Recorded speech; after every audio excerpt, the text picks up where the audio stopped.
Welcome back. You're now watching the lifestyle segment of the weekend show brought to you by HoloCrunch. Crunchy, yummy goodness. Yay! And HoloCrunch, I think I mentioned this in the past episode. Yeah, they're going to be at the symposium. Exactly. So we'll be working on eating. We will be working on eating. Or work on some play. Exactly. Well, in today's lifestyle segment, we'll be talking about youth involvement in politics. For years, Nigerians have gradually lost interest in politics and governance due to the various factors, including corruption, mass rigging, election violence, manipulation, amongst others. This has, however, affected the turnout of voters during elections in the country. As Nigerians gear towards the 2023 elections, today's lifestyle segment will focus on the attitude of Nigerians towards politics and governance. Joining us in the studio to discuss this, we have Samaya Musa, public affairs analyst. Welcome to the weekend show. Thank you for having me. And Thierry Nwala, a legal consultant. Are you also a Thierry Henry fan? Fortunately or unfortunately, I happen to be a Arsenal fan. Oh dear. That's unfortunate. Sorry. Welcome to the show. Thank you. I'm not really a soccer fan, but I've seen Arsenal fans already complaining. Like, what is happening? And I guess this is also like the lamentation of most Nigerians who don't want to go out to vote because of all these issues like corruption and mass rigging and stuff. So what's your reaction to that? How can we energize Nigerians and sort of build their momentum and their willingness to participate in politics despite the flaws that we continue to see in the system? Thank you very much. First of all, I think what we need to cast our minds back to as Nigerians is the vision of the founding fathers of our nation. And when you look at the young people in Nigeria today, we really do not understand the vision which the founding fathers founded this nation. That is why we're losing interest in the politics and the governance of our nation. And that is why we have left it in the hands of a generation I will refer to as our fathers. Unfortunately, one of the things we must first of all cast our mind back to is what were the visions of our founding fathers? What did they see? What kind of Nigeria did they envisage? You know, and unfortunately, we have distracted ourselves with a lot of agitations that do not help us as a people. One of such agitations is the agitation for self-determination by different regions of the nation, which is really actually discouraging us from the questions we should ordinarily ask as Nigerians. Because if we channel our energy into putting this nation right, if we channel our energy into asking the right questions, I tell you, we would get it right and would have young people actively involved in governance. But the problem is we are too distracted into things that are not helping us as a nation. It's not as if self-determination is a bad thing. No, it is not a bad thing. However, we should try as much as possible to return ourselves back to the visions of our founding fathers once we're able to get that clear-cut visions, because our fathers have lost it totally. And they are now running after their personal interests rather than the interests of the nation. So the youths must actually rise up. If you look at over time and you look at great and the biggest revolutions in the world, they are actually moved by youths and students, basically. But today, what do you find? Youths are actually interested in making money rather than, it's not like money is bad anyway, but the drive to be rich at 25, the drive to drive the biggest car or to be the biggest guy in town at 21, it's becoming so crazy that we actually forget the major questions we're supposed to ask. You know, when we put our nation right, prosperity of the nation will no longer be a challenge. We'll no longer strive to make the money we want to make as a people. But the problems we are having is that we have lost focus and we need to take ourselves back to the visions of our founding fathers. So, Samaya, I hear what he says about the visions of our founding fathers, but we have a president who was president when I was born, literally. We've had a presidential candidate who ran for presidency in 1993 and still ran in 2019.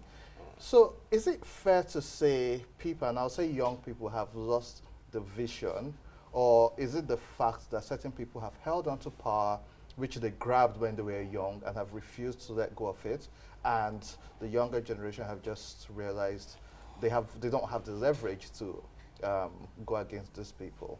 Yeah, exactly the last statement you made there.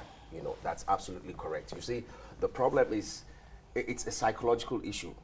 The youths have been sold a dummy, you know, and of course, growing up, you definitely have to embrace it because you feel leadership belongs to some cadre. You know, it's a perception, right? And it's been forced down our throat. And of course, we have to swallow it. You cannot rule this nation until you attain some certain age. You understand? It's a mirage. They let you understand, I mean, they let you believe that there is no way you can amount to anything politically if you don't have a godfather. And that's what it is. That's what they have made the system to be. And unfortunately, you can't blame Nigerian youth to say, because you see, when people are in their 30s are still under their parents, he doesn't even have a job. He's still collecting money from his father to feed. You want him to go and do what in politics? We all know that Nigerian politics belongs to the money bags. So if you're really interested in politics, you rather say, okay, let me either go outside the shores of this country to make money so that I come back here to come and contest. Or I go the hush puppy way, make money and come and contest. You understand? So that's what we find all over the place. So you can't blame the youth 100%. But of course, I mean, the reason for this kind of talks is it's high time the youth will have to force these people, the so-called leaders, you force them to pull a seat to the table for a talk. Where are we going? I mean, it has failed. You've done it time and time again. You've always been failing. It's time for us to take over the mantle of leadership. And unfortunately, you see why sometimes I feel when I see youth actually canvassing for the same people who have been leading right from, just like you rightly say, when you were born and are still there, is that you've lost it completely, really, as a human being. Because if somebody make you believe that you cannot amount to anything, you cannot come to rule, when he mounted that same position in his 20s. I was talking to Chetam back in the days when he was alive. So one day he was saying things about how he became a minister at the age of 27, the first minister of petroleum. And somehow tears started dripping my face because I actually was about 28 at the time we were having this discussion. So I was looking at myself. So you mean not even a councillor, not even a local government chairman, a big position as the minister of petroleum, somebody my age has already, do you understand what I'm saying? And so they sold us this thing to make us believe that, oh, you cannot do this. And so we always believe that until they are late, we can't mount that same position. And yet, during their days, maybe the most oldest person in that cabinet, when they call for executive council meeting, he would be maybe like 32 or 35. And here we are. So really, you can't blame the youth 100%. They have led us into this. Now, to feed is a problem. The same people, because when you blame people, oh, don't collect 1,000 naira to go vote, you probably don't know what hunger is called. I mean, what's the real definition of hunger? Because you're talking about people who don't have any means to feed, people who don't have any means of livelihood, who will eventually, somebody just come around because they don't really care what happens anymore at that stage, because they just, you see, the quest for survival is basic instinct, which can actually make you damn whatever it is the consequences. But what we're saying at this time is that, look, it's time for them to actually quit the stage for younger people to take over. They keep, I mean, all the time they keep acquiring debt upon debt on the heads of the same youth who will inherit these things in the long run. So, I mean, it's high time for youth to actually dismantle the issue. You know, the saying that the youth are the future, the leaders of tomorrow. I blame Milo. There was this advert when I was younger that they'll be sing. They made us even sing that children are the children are the leaders of tomorrow. Tomorrow. Or Milo. I blame them. You blame them, right? We should sue them. Because the tomorrow never seems to come. And you keep on saying that, you know, the older people should quit. But the thing is that power is so intoxicating that there's no one in their not right mind that would be, you know, taking full advantage of power today, that would say, oh no, let me just sit down and make room for the younger people. It really takes a selfless leader, and we know that we really lack that in this part of the world. So what can youths do now to position themselves and take power when necessary. And not only take power just because they're youth, but take it because they have the capacity, they have the skill sets, they have the doggedness that it takes to actually go in there and transform Nigeria to the nation that we want it to be. Okay. Now, the truth of the matter is, I feel, first of all, that Nigerians and Nigerian youth are not angry enough. And if we're angry, if we're not happy with what is happening, we'll take over power. Power is not given to anyone. Power is taken. World over. Nobody gets powered by mere wishes and looking at Even after you witnessed the NSAS protest, you still believe the Nigerian youths are not I still angry? believe Nigerian youths are not angry enough, because the truth of the matter is this. You know, in a revolution, those who lead a revolution are usually not beneficiaries of the revolution they've led. In a situation where you try to lead a revolution and to also benefit from the same revolution you're moving forward for, it's actually a dangerous situation. And we must be careful about it. Why I say Nigerian youths are not angry enough? Yes, the intimidations will be there. The challenges will be there, because these men do not want to leave power, so they will intimidate you. So what do? Relent? Go back? If I tell you today, the Nigerian youth do not have a plan for 2023.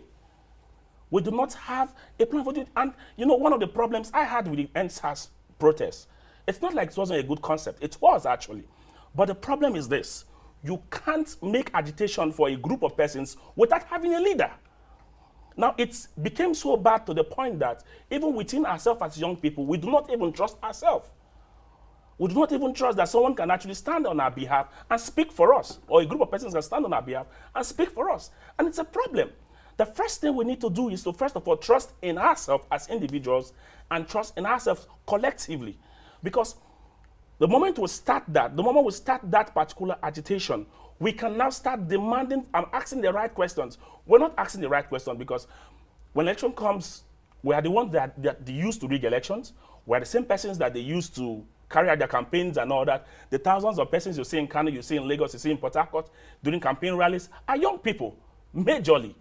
And we're not actually interested in supporting young persons to contest elections. See, if we are hungry enough, if we are angry enough, I tell you, would them whatever is being presented to us and demand for a change, because we can no longer continue in the situation we have found ourselves. So I expected that by now, the energy that we actually use from the NSAS protest, we should have channeled it into preparation for 2023 and demanding for a new government, for a new system. And when these men rise, the same youth should be able to stand against these forces. The truth of the matter is this: we should not expect a free ride. Nobody will give you a free ride. People will die in the process. Things would happen. It's the reality. But if you must get anything right, you must be willing to sacrifice to get it done. And that is the first thing we should be able to do. We should bring out our hearts and say we want to get these things done. We want a new nation. We want a new Nigeria. And you don't get a new Nigeria by sitting on the social media. You don't get a new Nigeria by just shouting. You must get a new Nigeria by putting into actions and having plans. So a couple of points. We all as Nigerians, because I think it will be a bit unfair to the young people, witness what happened during NSAS. Young people came out to speak for good governance and to end police brutality, and people got killed. No major repercussion has happened as a result of that. Young Nigerians also use social media to install a precedent and also to hold the same administration accountable. Social media, Twitter got suspended. So will you say they're not angry enough? They've done it online, they've done it offline, and still we have these problems. And then the Not Too Young to Run bill is a landmark achievement for young people, which was led by young people, and they achieved that. More young people are in government right now. So I just wanted to state that clearly. I think it's a bit unfair to young people if we say they're not angry enough. However, where I agree with you in a way is when it comes to not having a plan, and it comes to you, Somalia. We just saw the Lagos elections that happened about a month ago. We were live on TV, and there were almost nobody coming to vote, no young people. After NSAS, I think there's a by-election in Lagos State. people didn't come to vote, and the same parties took over, continued in government. And so he does have a point where he says there's no plan. What can we do to fix this voter apathy which we're experiencing right now against 2023? You see, one of the major problems we're having right now is that Nigeria has been so divided along ethnic and religious lines that I do not see, not even in the nearest future, see Nigerian youth coming together to say we want to fight this system, really. We can just keep talking about it to encourage it, but really just make a single statement that I went into maybe any state of this country you choose to say, oh, for the first time I visit this state and I saw a beautiful place. The comment you see after that comment will be mind-boggling, because it will be total deviation from what you stated, because people who are not from that part of the country will tell you it's because you are this, you are that, that's why you could see those good things from there. They call you all manner of names. We are not united, and not just not united alone. You know, we do not see anything good coming from this region once it's not my region any longer. You understand? Social media has further divided us so much. I mean, a friend told me, oh, all these things that we're saying on social media have always been there. The only thing social media did was to quickly make us realize that, oh, it's so close to us, right? Secondly is the aspect of the politicking. The youth, Nigerian youth, have lost hope in the system. I mean, you can go there, stay from morning till evening, the rigging will still take place. You understand? And I want to digress a little bit from what he said. Being angry enough, I do not support any youth to go lose his life because he wants a revolution, really. Because so many people lost their lives. Why are we talking about them today? As a parent, for instance, you wouldn't want that to happen to your child. It's not worth it, really. Because, look, if we're going to divide this country or whatever it is, it can be done on a table. I do not support anybody to go sacrifice his own life. Because you see, the system will still be what it is as far as we know what is obtainable in the country right now. There's so much dictatorship. You go against this. I mean, they say, oh, don't do this, you do that. People are getting killed every day. Every day people are getting killed. People who are even talking against the killings are getting whisked away. We don't even get to hear about them. I know of so many people who are missing today, not that anybody saw when they were being shot, because they were talking against the system and we're still looking for them. Do you understand, really? So the system will continue to be what it is until a time comes where Nigerian youth will see themselves as one. Whether you're an Igbo, you're Hausa, you're Yoruba, until you begin to see that, that's when that can be achievable. Because as you're protesting either in Katsina or in Lagos or in Kano, the other people are sabotaging you as youths again to say, oh, your own agitation is different from ours. You understand? So really, that's a big sabotage, and that is going to always be a big, hook to whatever movement you're trying to make. So really, that's not going to happen in the nearest future until we can achieve unity among Nigerians. So no hope for 2023? No. Well, the only hope I can tell you is maybe at the leadership level, I see people like Yahya Bello coming out to say he wants to contest in 2023. I think he's still in his 40s, right? That's a good thing.